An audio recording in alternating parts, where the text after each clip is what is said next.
Bună ziua frumos și pe lei! Bine ați venit, dragii mei! Astăzi facem etalarea bonus pentru voi.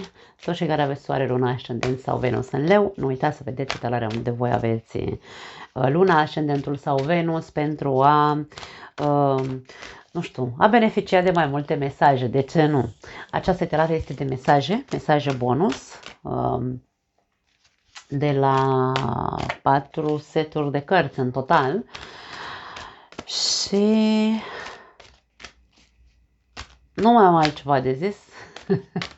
Să vedem care sunt primele 3 mesaje bonus pentru voi. Nu are limită de timp. Da, asta vreau să zic. Am uitat. Vreau să precizez de fiecare dată că aceste etalări bonus nu au limită de timp. Nici celelalte nu au, dar na, acum dacă trebuie să facem cum face toată lumea, facem. N-avem de ales. Dar această etalare nu are limită de timp. Nu contează când vei fie tu atras de titlul acestei etalări, atunci vei putea găsi mesaje care să rezoneze cu tine. Hai să vedem. Lei mei frumoși, primele 3 mesaje pentru voi. Exprimare emoțională. Deschide gura și vorbește. Dă măscuța jos și e momentul să vorbești din suflet. Aici nu mai vorbim despre a vorbi din gură. E momentul să vorbești cu sufletul aici. Din centrul inimii tale. Tu ești cel care guvernează inima în zodiacul ăsta. Hai să vedem. Iubire romantică, wow. Are legătură cu partenerul de viață. Și limite, cu limitările care le ai către această persoană. Limitările sau limitele pe care tu ți le impui, poate fi, sau îi le impui celuilalt. Vinovăție, wow, te simți vinovat de ceva. Te simți vinovat de ceva. Sau îl faci pe celălalt să simtă vinovat. Poate fi și asta. Mesajele sunt mixte, dragii mei. Voi alegeți-le din ce poate rezona cu situația voastră. Pentru că aici vedem, hai să spunem așa, că aceste mesaje vin către voi pentru a vă încuraja, îmi vine să spun, într-un fel sau altul, să învățați să vorbiți din inimă. Să nu mai vorbiți doar pentru a-i face pe plac celuilalt, îmi vine să zic. Aici nu e vorba de o falsitate în această carte, dar vedem măști. În momentul în care vedem măști, este clar că ceva s-a întâmplat aici, tu ai vrut de multe ori să zici ceva așa ce zăcea în inima ta, dar ți-ai pus moscuța și pentru a proteja, de ce nu, ar putea să fie pentru unii dintre voi, ai încercat să protejezi relația, să-ți protejezi partenerul și n-ai spus, Domne, niciodată ce zace în tine. Acum ești îndemnat cumva să faci lucrul ăsta. Da? Nu te mai lăsa limitat de frică sau de vinovăție sau de, știu și eu aici, ce... Sau ți-e frică să nu fii tu acuzat de ceva.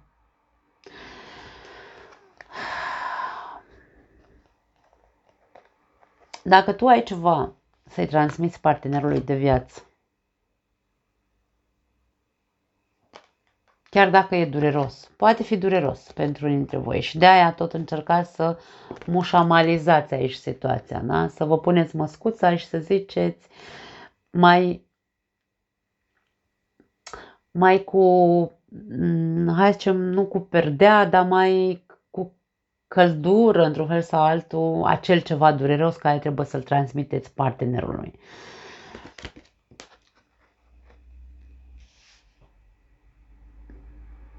Mie vine să spun că dacă tu faci lucrul ăsta,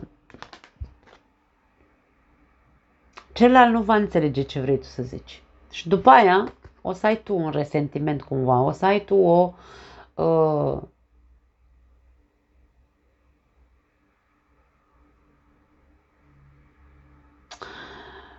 un sentiment ăsta de vinovăție în care să zici, bă, dar ce Dumnezeu nu i-a zis, mă, așa verde în față, ce aveam eu în inima mea, ce mi-aș fi dorit eu să îi spun de fapt, am transmis altceva. Și ălălalt n-a înțeles, Doamne, că n-avea cum să înțeleagă că eu am fost așa mai, am mușamalizat cumva să nu îl doară. Nu, aici e vorba de, dacă tu ai ceva de spus, că ăla e vinovat de ceva sau, nu știu, tu simți într-un fel sau altul.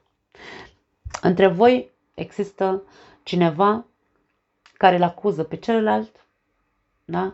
De ceva și acel ceva probabil nu se scoate la suprafață. Și asta limitează, îmi vine să spun, conexiunea între voi doi.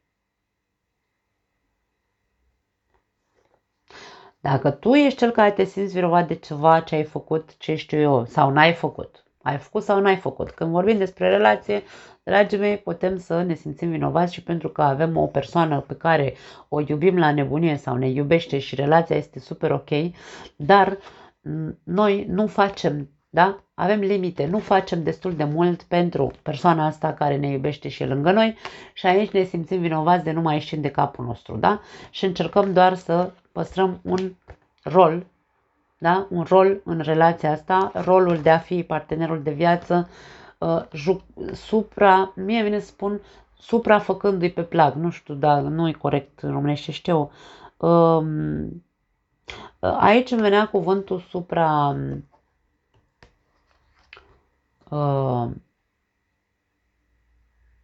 ca și cum joc un rol în relația asta, dar e o exagerare, da? Exagerez cu anumite lucruri pentru că în sinea mea, în fund, înăuntrul meu mă simt foarte vinovat că nu i-am dat până acum tot în această relație. Și aici încerc să, ca un actor, în loc să joc rolul cum trebuie, de la egal la egal în relația asta, aici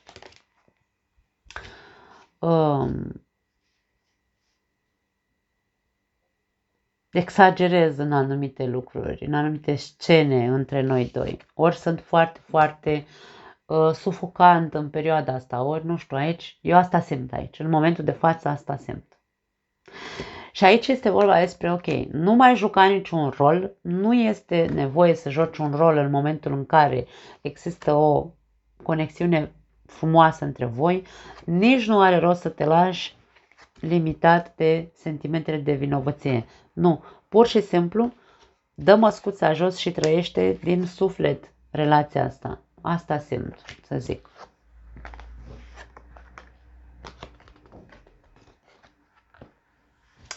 Da. Hai să vedem ce alte mesaje mai avem pentru voi. Indiferent care este varianta, voi alegeți-vă mesajele, da? Pentru că eu n-am de unde să știu, întotdeauna dau mai multe variante sau mai multe interpretări unei singure cărți, pentru că n-are cum să rezoneze cu multe persoane un singur mesaj, da? Ok, a sărit unul și avem cedează controlul, dragii mei. Foarte tare aici, am văzut și la Taur, mesajele astea se repetă cumva. Nu știu dacă tu ai, poate ești leu cu ascendent în Taur sau poate Taur ascendent leu sau lună sau Venus. Aici e o legătură între luna, Venus, ascendentul și soarele în zodia leu sau Taur. Dă drumul la control. Renunță la a mai, vezi, la a mai purta mască, la a te mai controla. Renunță la a mai ține cu dinții de celălalt. Aici este vorba despre, Doamne, dacă sunt într-o relație pentru că iubesc persoana de lângă mine și știu că mă iubește. Nu încerc să mă controlez pe mine, să spun ce nu vreau să spun de fapt sau să spun mult mai mult decât ar trebui să spun pentru că mă simt vinovat, sau să spun aici foarte multe și să încerc să-l controlez pe celălalt pentru că îl acuz de nu știu ce care a făcut nu știu când. Deci aici e vorba despre hai să terminăm cu prostiile, renunțăm odată pentru totdeauna la a mai încerca să controlăm nimic în relația noastră, ci pur și simplu să ne depășim toate limitele astea, da? Și să zicem, hai domne, facem, e iubire aici sau nu? Aici am o inimă, da? Ce facem? Că n-ai cum. Iubire și control și vinovăție și acuzație nu se pupă. Nu. Unde-i sensul? Nu face nimic, niciun sens aici.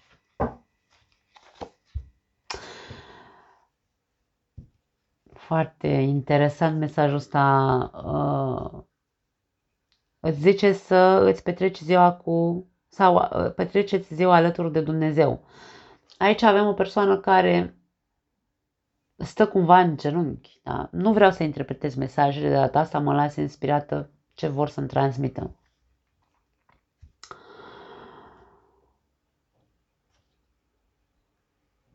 Petrece ziua alături de Dumnezeu. Nu neapărat să te pui în genunchi sau să te duci la biserică sau să te pui în genunchi în cameră la tine și să te rogi. Nu.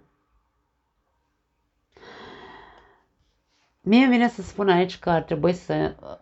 Și rugăciunea este tot o stare de meditație. Da? Nu vorbesc de stări de meditație să vă duceți în nirvana și să faceți alte minuni. Nu.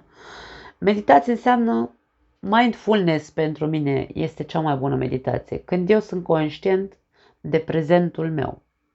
Mindfulness poți face în orice moment, cu ochii deschiși, tu nu trebuie să stai așa în poziție de loto cu capul la soare, nu. Ești pur și simplu conștient de ceea ce îți trece prin minte. Pentru că atunci când tu, prin mintea ta trec tot felul de scenarii de-astea false, cu măscuțe, vrei să faci mult mai multe pentru partener sau îl stai toată ziua cu gura pe el și îl acuzi de nu știu ce toată ziua, bună ziua. Vrei să-l controlezi sau vrei ca tu să ai controlul. Ești gelos aici, da? Poate să fie și gelozie, posesivitate și așa mai departe. Ia-ți o pauză puțin și gândește-te la toate lucrurile astea care le faci tu în relația asta. Da? Meditația este pentru a conștientiza niște lucruri. Rugăciunea nouă ne-au, cel puțin, așa am înțeles noi, da? Din religie, de exemplu, când te rogi, Doamne, dă-mi și mie. Nu trebuie să ne rugăm să ne dea. Rugăciunea trebuie să fie pentru a binecuvânta ceea ce avem. Rugăciunea trebuie să fie pentru a fi recunoscător, da? Pentru a-i mulțumi lui Dumnezeu, nu pentru a cere, că noi nu știm decât să cerem, dar de mulțumit nu prea mulțumim. Și aici e vorba despre asta, da? Pune una și dacă vrei să te rogi, nu te ruga să-i ceri lui Dumnezeu. Roagă-te să te ajute să renunți la nebunia din capul tău, la control, la sentimentul de vinovăție. Conștientizează că ai toate lucrurile astea și cere-i, dacă vrei, lui Dumnezeu să te ajute să scapi de ele. Pentru că să te ajute să scapi de toate limitele sau limitările pe care le ai. Cam asta e ceea ce simt să transmit aici. Schimbă-ți macazul. Dacă până acum ai gândit într-un fel, ai făcut lucrurile într-un fel, acum e momentul să o iei pe partea aia altă. Dacă până acum ai mers în stânga, du-te în dreapta. Schimbă-ți maniera de a gândi, de a face lucrurile, de a te comporta. Asta ne spune acest card. Ieși din zona de confort. Dacă pentru tine confortul în relația asta este foarte important și tu nu vrei să scapi de... Nu vrei să dai drumul, pentru că aici cu controlul este... Vezi, persoana asta are niște ațe, îi dă... Ține legată cealaltă persoană de ea într-un fel sau altul. Ăsta poți fi tu. Frica de abandon este foarte mult în tine. Aici putem să vorbim de faptul că, ok, dacă până acum zona ta de confort a fost să trăiesc aici în relația asta pentru că îmi dădea un cert confort și încerc să controlez, să nu cumva să pierd relația, să nu cumva să, nu știu, de-aia încerc aici să mușamalizez, să spun lucrurile într-un fel anume, să nu-l deranjez pe celălalt, da?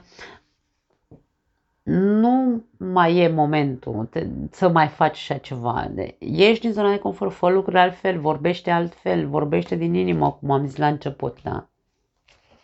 Recunoaște primul tău gând. Foarte tare mesajul ăsta, pentru că este vorba despre atunci când ne trezim dimineața, primul gând pe care îl avem care e. Dacă primul gând este negativ sau starea mea este negativă când mă dau jos din pat dimineața, e momentul ca eu să-mi dau seama că ceva se întâmplă cu mine. Nu mai e ok ceva acolo.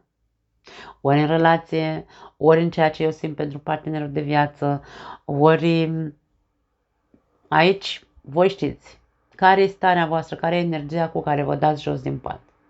Dacă energia când te dai jos din pat este una bună, dar pe parcursul zilei, din cauza faptului că tu vrei să ai controlul asupra tuturor lucrurilor din viața ta sau din relația ta, aici vorbim de faptul că e momentul să începi să îți dai seama că încerci să controlezi, pentru că îți strică starea asta cu care te-ai trezit de dimineață și trebuie neapărat să schimbi modalitatea de a... Nu să schimbi, să dai drumul o dată la controlul ăla, da? Dacă până acum n-ai vrut, pentru că era zona ta de confort, controlul, meditează un pic aici, da? Cu Doamne, Doamne, să te ajute să ieși de acolo și să-ți schimbi viziunea. Hai să vedem ce zic îngerii iubirii. Dacă nu aveți pe nimeni în viața voastră, dragii mei, dacă sunteți singuri, mesajele pentru voi sunt că atâta timp cât tu vei purta o mască și nu vei fi sincer cu tine, nu mască către celălalt, nu, cu tine. Atâta timp cât tu vei păstra o mască sau vei avea un fel de protecție, da? Cât va exista în tine masca asta, vei fi limitat să găsești pe cineva. Asta vor să ne spună aceste mesaje. Sentimentele de vinovăție sau faptul că ai fost acuzat de anumite lucruri în alte relații pe care le-ai avut nu au de ce să te țină în continuare în această stare de limită. Da. Fă ceva cu controlul. Toate semnele fixe au o problemă cu controlul. Da? Nu doar voi. Leul, Scorpionul, Taurul și Vărsătorul. Și, în general, semnele de pământ au o problemă cu controlul. Ideea este alta. Atâta timp cât tu ești singur, vorbim despre cei singuri, da? Dacă ești singur și singurul lucru singura energie în care te-ai simțit bine întotdeauna a fost controlul, încearcă să meditezi asupra acestui aspect dacă îți dorești o relație și fă schimbări în tine. Renunță la acel control și pune mâna și începe să fii deschis și pozitiv, îmi vine să spun, în ceea ce privește apropierea de alte persoane. Există toate șansele pentru mulți dintre voi să găsiți pe cineva, dar atât timp cât stați în aceste limitări, pentru că vezi tu, în momentul în care ne complacem în a fi noi cei puternici, vai, am mai auzit eu mesaje de-astea, Leu este cel mai puternic, n-are frică de nimic, domne, n-are frică de nimic, asta înseamnă, când zici nu mi-e frică, Leu n-are frică de nimic, este o frază stupidă. Vreau să înțelegeți lucrul ăsta. Cine n-are frică, n-are discernământ în viața ta, pentru că te duci și te arunci. Da? Te arunci. Că nu ți-e frică de nimic. Nu e despre asta. Dacă tu crezi că nu ți-e frică de nimic pentru că deții controlul, controlul poți pierde în orice moment. Nu știi viața asta ce ți-aduce. și te îngenunchează, într-un fel sau altul va trebui să te îngenuncheze dacă tu nu știi să fii o persoană solară, pentru că tu ești o persoană solară. Repet, din tot zodiacul leul este soarele, este cel care guvernează inima, nu guvernează controlul, da? Nu guvernează, eu sunt aici cel mai tare din parcare și arăt cu degetul pe toată lumea. Nu, leu nu înseamnă asta. Dacă ești în energia asta, ești în energia negativă a leului și posibil să mai ai și alte planete prin Scorpion care te obligă. Te obligă, nu. Na, te tensionează, să zicem așa, și vrea să te facă să creadă că tu deții controlul întotdeauna. Asta înseamnă narcisism. Da. Atenție mare la acest aspect. Aștept comentariile celor care se vor deranja. Trecem mai departe. Luna de miere. Poate ai de gând aici să îți inviți partenerul într-o, nu știu, uite, un sfârșit de săptămână sau poate de ce nu, tu vei primi o surpriză și veți petrece câteva zile împreună, doar voi doi.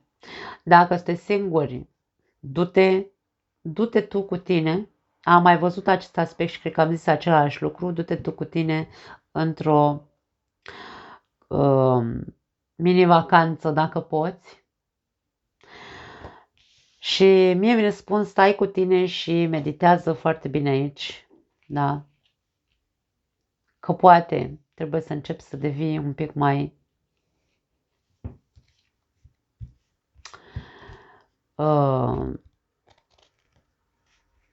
umil, îmi vine să spun, da? Exprimați iubirea. Exprimare emoțională, exprimați iubirea. Aici este despre a spune, Domne, a spune din inimă, te iubesc de nu mai pot, vreau să fiu cu tine. Dacă aici nu există nimeni în viața ta și ai atenție, pentru că pentru unii dintre voi posibil este cineva care vă tot dă târcoale și voi nimic și nimic și nimic. Dacă există această persoană și voi o țineți pe a voastră cu controlul, cu nu îmi trebuie mie, pleacă de aici, tu ești urât, tu ești nu știu cum, tu ești nu știu cum, tu ești prost, tu ești, că leu vorbește așa, hai să fim serioși, că m-am crescut lângă o leoaică, știu ce înseamnă leu, da? Deci când ești doar în critică, în a arăta cu degetul pe celălalt, da? Și ai persoane care mișună pe lângă tine,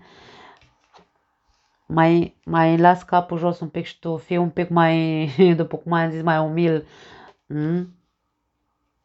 Schimbă ceva în tine, pentru că aici este vorba de a te deschide și a te apropia de sufletul celelalte persoane.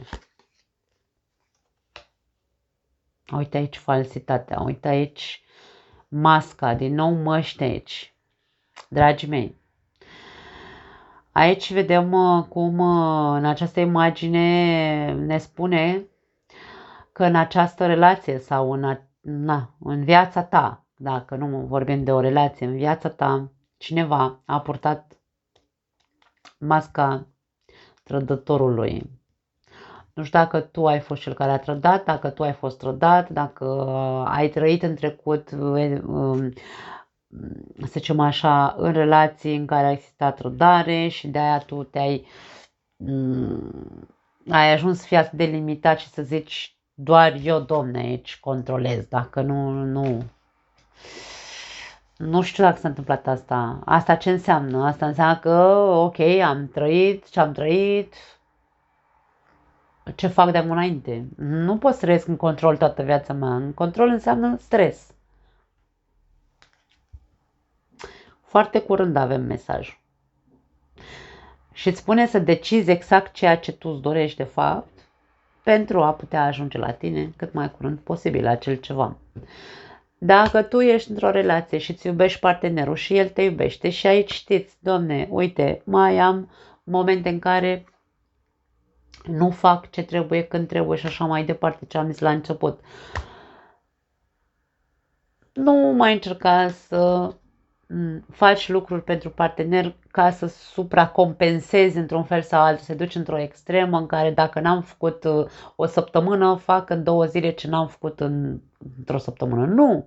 Nu e vorba despre asta, e vorba de a nu mai sta încordat, îmi vine să spun aici, cu controlul ăsta, a face lucrurile diferite, a nu te mai lăsa limitată de gândurile tale de vinovăție, de exemplu, da?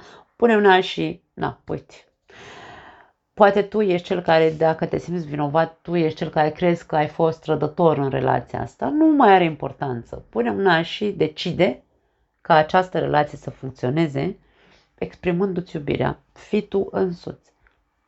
Pentru că tu ești iubire, exprim-o, Domne, ca celălalt să se simtă lângă tine, uite așa, în iubire, da? Să se simtă prezența iubirii între voi.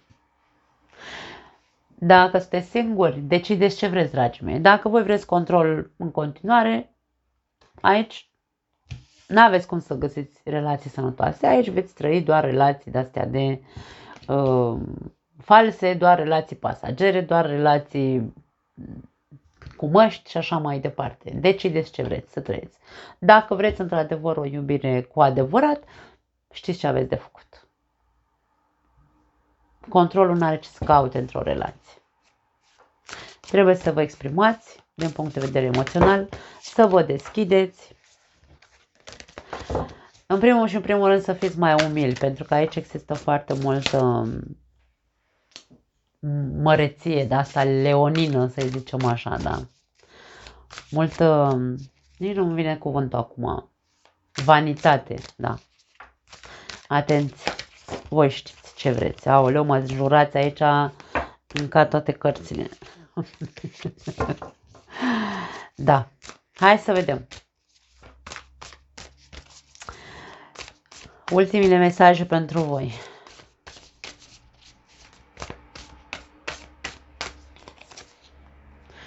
Marea Preoteasă, interesant aici. Vine cu mesajul intuiție, înțelepciune și răbdare. Pentru cei care aveți o relație frumoasă, dragii mei, intuitiv și înțelept veți ști încet, încet cum să faceți lucrurile să se echilibreze între voi. Nu pot să zic altceva. Asta este ceea ce vrea să ne spună acest mesaj. Pentru cei care aveți aici, sunteți singuri și dacă vreți în continuare să țineți cu dinții de controlul ăsta și de vanitatea din voi și de narcisism și așa mai departe, și am spus că o să aveți numai relații, aici asta se accentuează, că o să aveți doar relații false și mincinoase și cu trădări și așa mai departe. Aici aceste mesaje pentru voi vin cu hai să spunem așa, învățare. E momentul să începi să înveți, să îți integrezi într-un fel sau altul ambele energii din tine, pentru că nu ești, când vorbim despre control, vorbim despre energie masculină foarte mare, foarte multă, dominantă, da? Nu are cum să existe. Într-o relație este feminin și masculin. În noi există feminin și masculin. N-ai cum să mergi în această viață doar pe masculin. N-ai cum, trebuie să existe echilibru în energiile astea două. Așadar, învață încet, încet cum să te împaci cu ideea că există sau că trebuie exprimată și bunătatea și iubirea și căldura, nu doar acțiunea, controlul, știu și o acuzația, gura mare, da, pentru că asta înseamnă energie masculină, război. Nu e doar despre asta, este și despre iubire, despre nutriție, despre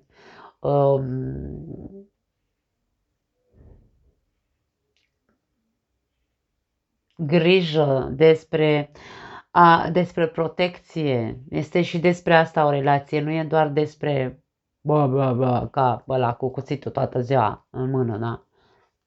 Așadar, aici e vorba despre a avea răbdare cu tine pentru a integra încet, încet aceste a echilibra aceste energii. Indiferent că ești bărbat, indiferent că ești femeie, bărbații au energie feminină și masculină în ei, femeile au energie feminină și masculină în ele.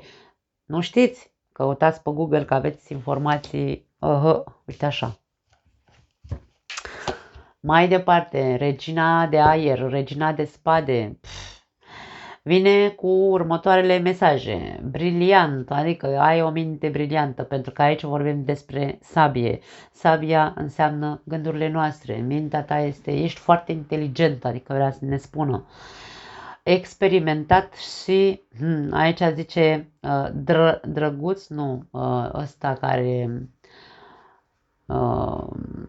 e glumeț, să zicem așa. N-are nicio față de glumă regina asta. Dacă ne uităm un pic la ea așa, arată chiar ca o regină din aia care, ca Antoaneta, care era așa ea zâmbitoare, dar până la urmă tot numai rău făcea în jurul ei. Și, na, a terminat și acum a terminat, că tot ei s-a tăiat capul. Așadar, vrei să fii regina Antoaneta?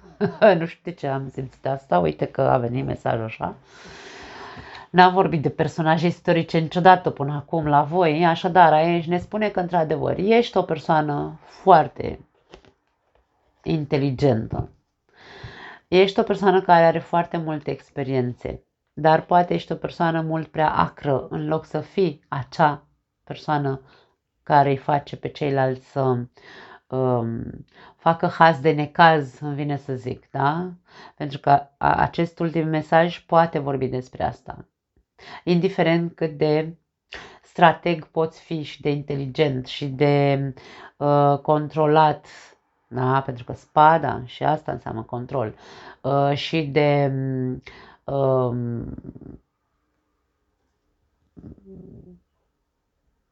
cât de multe experiențe ai avut în viața ta, aici nu vorbim de toate calitățile sau defectele unei cărți, nu, aici vreau să mă axez doar pe mesajele care apar aici, da? Indiferent de asta, trebuie cumva luat în... Pentru că aici ne arată o persoană rigidă, da? Elegantă, frumoasă, deșteaptă, da, super rigidă, nu o dai cu ea, stă țapănă așa toată ziua. Și aici e ca și cum, fă puțin mișto de tine, uite-te puțin în oglindă să te vezi cât ești de rigid. Este cumva toată această inteligență pe care o ai trebuie să o folosești în favoarea ta pentru a te, vine să zic, adapta. Toată suita de aer ne vorbește despre adaptabilitate.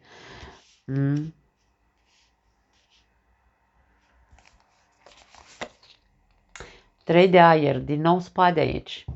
Da, eu nu zic că nu a existat suferință. 3 de spade, cartea celui care suferă. Aici avem... Stai că nu mi iese acum traducerea, că eu le am în spaniolă cărțile astea. Tristețe, da? Tristețe, iertare și vindecare. Aici ca și cum, ok, ai fost trist, te-a durut, ai plâns, te-ai tăvălit, ai suferit, nu zice nimeni că n-ai avut dreptul să fii trist. Dar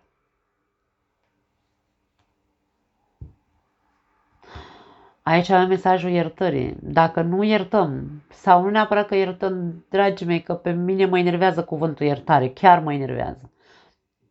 Nu te iert pe tine că mi-ai făcut ceva, ci depășesc ceea ce tu mi-ai făcut ca eu să poți trăiesc liniștit în pace, să nu mai trăiesc așa trist și amărât și plângăcios.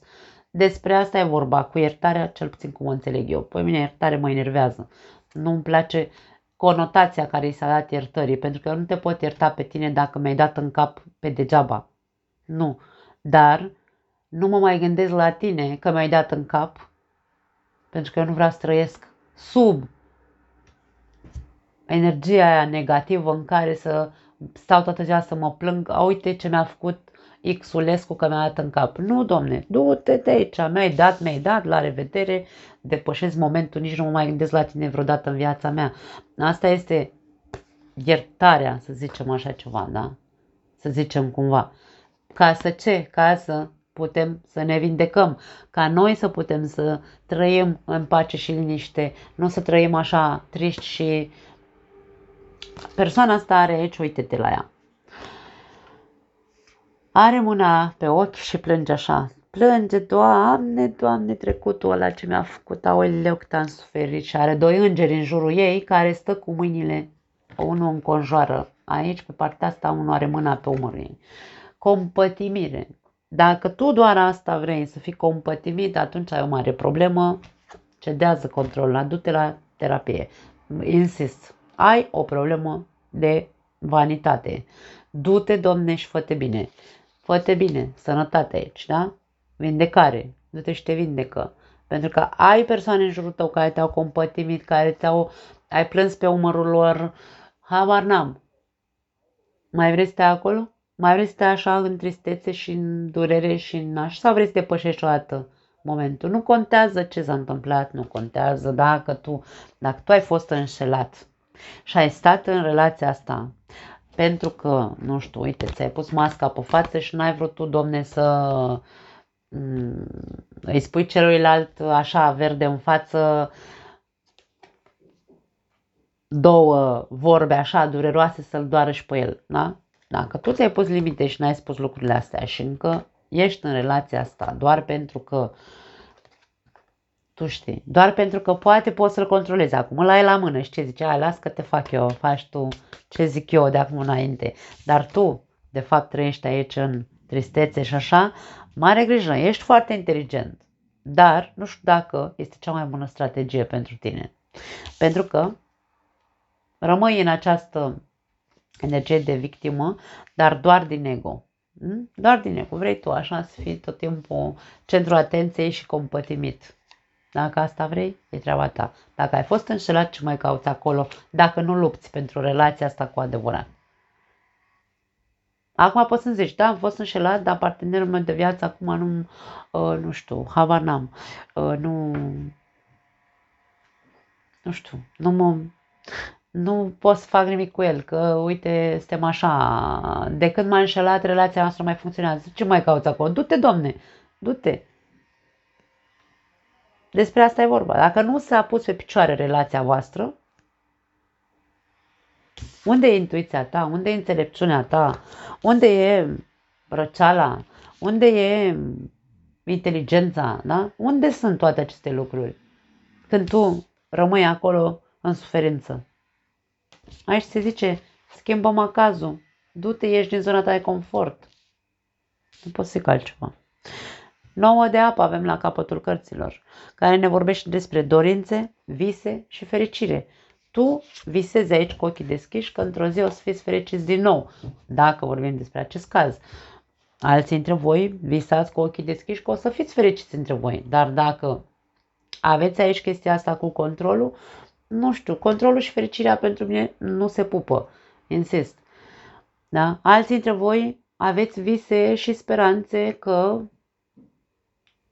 tu o să te vindeci într-o zi. 9 de cupe poate fi cartea autostimei, da? Să mă pun pe picioare într-o zi.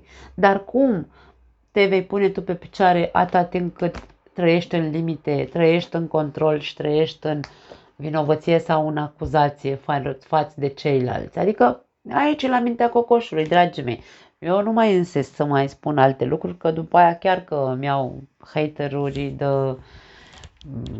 îi enervez pe toți lei, aici am pus-o. Da, cam asta e, dragii mei. Eu știți că vă iubesc. Dacă vreți să mă jurați, nu e nicio problemă. Mă pup. Ne vedem data viitoare. Ciao.